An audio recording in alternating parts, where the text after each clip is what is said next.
जर अत्याचार होत असेल तर शस्त्र बाहेर काढले जाईल असं देखील म्हटलं जाते, कारण की कबूतरखानाच्या मुद्द्यावरून आज जे प्राणी भगवान महावीरांनी जे सांगितलेलं आहे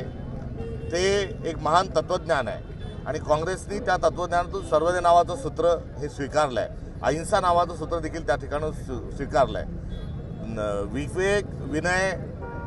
हे देखील मूल्य हे जैन समाजाने आणि जैन धर्मानेच दिलेली आहेत। या सर्व धर्माच्या या सर्व संदेशाच्या अनुषंगानं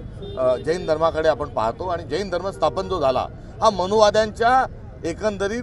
जी काही हिंसा होती, खोटारडेपणा होता आणि समाजाची जी उतरंडी होती, चतुर्वर्ण होता, अस्पृश्यता होती, स्त्री पुरुष भेदाभेद जो होता, याच्या विरोधात बंड म्हणजे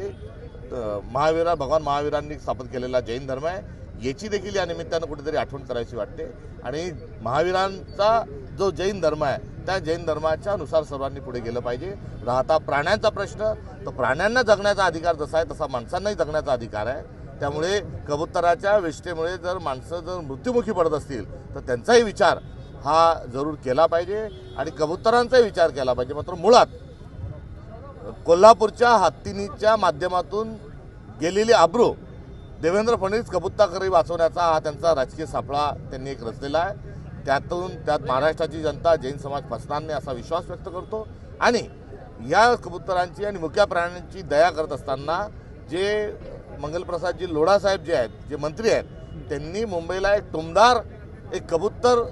लोढा टावर एक उभं करावं आणि या सगळ्या कबुतरांना जगण्याचा अधिकार प्रदान करावा ही आमची त्यांच्याकडून